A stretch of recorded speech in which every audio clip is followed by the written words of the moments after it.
Good afternoon. My name is Sean Buck, and today I'll be discussing the importance of building trust and transparency and human resources' role in fostering ethical leadership. I've organized this presentation into 6 sections, which you can see outlined here. Firstly, I'll introduce my topic and some background, then I'll introduce my hypothesis, and then we'll dive into the methodology and operationalization behind my proposal. And finally, I'll wrap up with addressing some potential validity and reliability issues, and then my analysis of the data. So historically, human resources has often been perceived as adversarial within organizations, lacking trust from both leadership and employees. So this research will examine the impact of HR initiatives on the development of ethical and transparent leadership. The study will focus on observable changes in leadership behavior and organizational culture, specifically addressing the cultivation of trust. An investigation would be conducted into the obstacles faced by HR, such as resource limitations, leadership resistance, with the aim of identifying strategies that overcome these challenges and foster a more cohesive and ethical work environment. Through case study analysis and literature review, diverse organizations would be analyzed to identify the best practices and determine the most effective HR strategies for building trust and transparency. So ultimately, this research aims to underscore the significant impact that HR can and really does have on an organization, and to address its responsibility to embody the principles that it promotes. So the significance of this study will really highlight 3 main points. And the first is that ethical and transparent leadership is crucial for rebuilding trust in organizations and to foster a positive work environment. So HR plays a vital role in developing the leadership through targeted initiatives. So these initiatives not only improve organizational trust and transparency, but also performance, reputation, and even retention. So ultimately, HR's focus on ethical and transparent leadership contributes to a more just and sustainable work environment. Second, research on HR's role in building ethical leadership would address the trust deficit in organizations, leading to enhanced employee well-being, improved performance, and a reduction in the overall turnover of the organization. My research will help to improve and provide guidance and good practices for HR professionals to cultivate ethical cultures, develop future leaders, and strengthen the overall organization's level of trust and transparency with its employees. And lastly, my research will aim to advance knowledge of HR's role in ethical leadership by focusing on observable changes in behavior and culture, directly linking specific HR initiatives to these outcomes, and addressing the obstacles and strategies involved in implementation. A comparative case study approach with an emphasis on measurement and evaluation, and potentially a longitudinal perspective, would further strengthen my research. So exploring the nuances of trust and transparency will provide a more comprehensive understanding of how HR can effectively cultivate ethical and transparent leadership. My central hypothesis is that human resource initiatives focused on ethical leadership development and transparent communication will lead to a cascade of positive outcomes. Specifically, I predict that these initiatives will result in increased employee trust in both organizational leadership and the HR department. Furthermore, I expect to see the development of a more ethical organizational culture as well. To guide my study, I'm focusing on 3 critical questions. First, I begin by asking, what is the relationship between HR-driven transparency initiatives and employee engagement? Secondly, I want to understand, how do ethical leadership development programs impact employee perceptions of organizational transparency? And finally, I want to explore what specific HR initiatives have the greatest impact on observable changes in leadership behavior towards ethical conduct and transparency. To investigate HR's role in developing ethical leadership and trust, I'd utilize a mixed methods research design. So this would involve a three-phase process: a qualitative phase, a quantitative phase, and an integration phase, which we'll discuss on the next few slides. In the qualitative phase, I would select 3 to 5 organizations from varying industries and varying approaches to ethical leadership. And this would just help with the overall generalizability of our findings.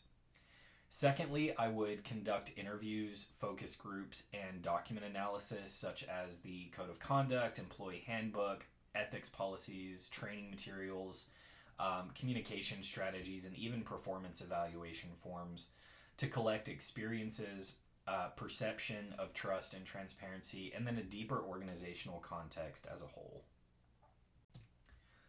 In the quantitative phase, I would develop a survey that is completely anonymous using a third party to scrub the data of any identifying information and returning only information pertaining to the study to measure employee trust, ethical leadership, and organizational culture. Secondly, I would administer the survey using a stratified random sampling strategy, which I'll talk a little bit more about here in a minute. This will ensure that the data is collected from all levels and departments within the organization. And lastly, I would analyze the data using regression to examine how HR initiatives relate to employee trust, an analysis of variance or ANOVA to compare trust levels between different employee groups, and then correlation to measure the relationship strength between variables, which again we'll talk about here in a few slides. In the third and final phase, the integration phase, I would consolidate my findings from both phase 1 and phase 2 to develop a comprehensive understanding of the data. And then I would use this to identify the best practices, challenges, and opportunities for HR to enhance its contribution to ethical organizational development. Next, I want to discuss some advantages and disadvantages to my selected approach. First, some advantages would include increased validity, generalizability, and practical implications. With increased validity, this method combines multiple data sources to support stronger findings. And with generalizability, this method surveys varying industries and employment levels, allowing for a broader application of our findings. And lastly, for practical implications, the result of the study will provide actionable insights for HR professionals and their organizations. Now for some disadvantages. I believe the most obvious disadvantage for this study would be simply that it is very resource intensive, as it would require a significant amount of time and money to properly conduct this study. Similar to resource intensive would be time constraints. So based on the amount of time it would take to collect the surveys from initiation to completion, and of course the interviews and focus groups would require a great deal of time. This could also prove problematic if the study were launched during a certain industry's busy season or for certain departments. For example, if you had participants from the accounting department who are in the middle of an audit or tax season, it could delay or even bar their participation in the surveys. And lastly would be employee trust. It would take a great deal of reassurance and education for employees to understand that the surveys would truly be 100% anonymous and non-identifiable. And the survey would also rely on the willingness of employees to participate in the interviews and focus groups. For this study, I chose to use a stratified random sampling strategy. So this method would ensure representation from all different levels and departments within each organization. So I can stratify by job role, so executives, managers, staff, and then department, so HR, finance, accounting, marketing, etc. And then I would divide the employees into separate groups and then randomly select participants from each group. And this really just ensures fairness and diversity in the study. This method highlights that we are really certain to not have a study that contains information from like 4 executives and 1 staff member. So this gives us a broader amount of data to collect and interpret. To understand how I translated my research questions into measurable variables, I want to discuss the operationalization of the study. So I'll begin by outlining the independent and dependent variables and how they're going to be measured. For my research, I'll utilize HR initiatives as my independent variable in 3 specific ways that we'll discuss on the next slide. So for HR initiatives, I will measure them categorically, frequency, and through implementation quality. For categorical, I'll create categories based on the type of initiative, so whether it's ethics training, leadership, development, communication, or performance management. And then the frequency, so the number of trainings that are conducted each year and the intensity, so the duration of the program and the depth of the content of each initiative. And then the implementation quality, so I'll assess the quality of implementation through observation, document analysis of the training materials, and then overall participant feedback. I'll have 2 dependent variables, which are employee trust and organizational culture, both measured 3 ways as well.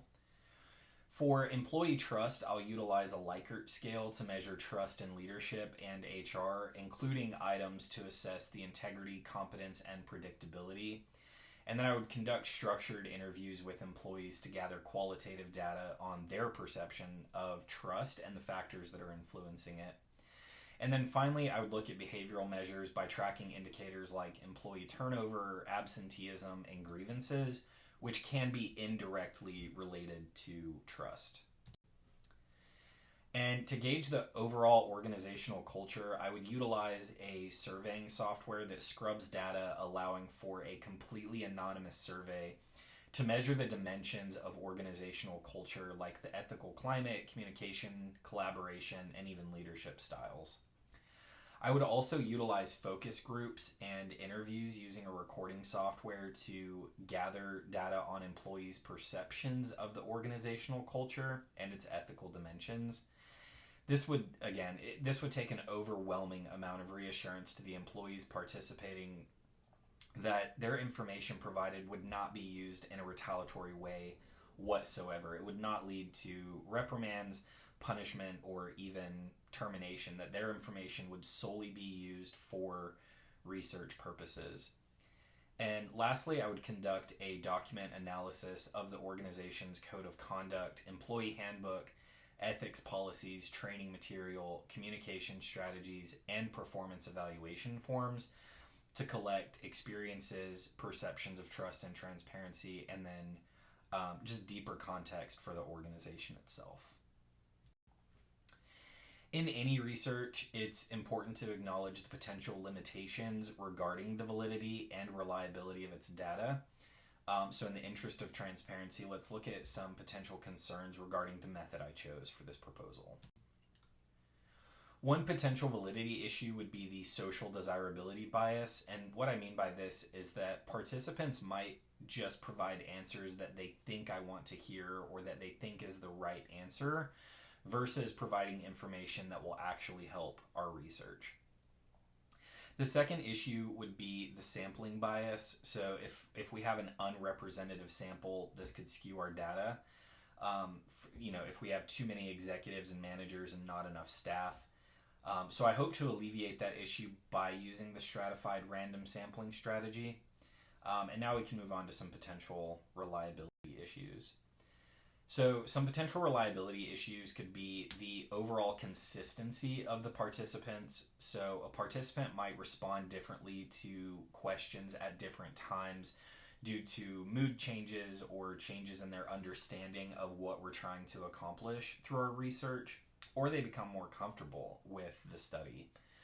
And then the time of day that the research was conducted could also cause some reliability issues. So if people are less willing to participate as the day goes on, or their stress levels or mood change throughout the day. And then lastly would just be the overall response of the employees. So if we have a low or no response rate from certain employees from any department, it could skew our data less reliable. As I begin wrapping up the overview of my research proposal, I want to elaborate on the data analysis procedures, which I'll discuss on the next slide.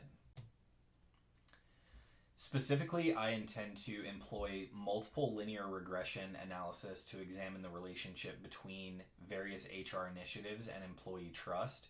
So this method will allow me to determine the extent to which specific HR practices predict and influence levels of trust, controlling for potentially confounding variables. I would also utilize analysis of variance, or ANOVA, to compare trust levels across different employee groups, such as those categorized by tenure or department or seniority, so executive, manager, and staff. This will allow me to identify any statistically significant differences in trust across these groups. And then finally, a correlation analysis would be used to measure the strength and direction of linear relationships between all relevant variables, providing a comprehensive understanding of the interactions within that data set. I believe this multifaceted approach would ensure a strong and thorough analysis of the data, allowing me to address my research questions effectively. I'm incredibly excited about the potential of this research, and I believe that it really could make a significant contribution and impact to the field of human resources. I would love to be in a position one day where I could deploy this study to really see the impact that this research could have on employee retention, and then just overall trust in the human resources department as well. Thank you for your time and attention, and I hope you have a wonderful day.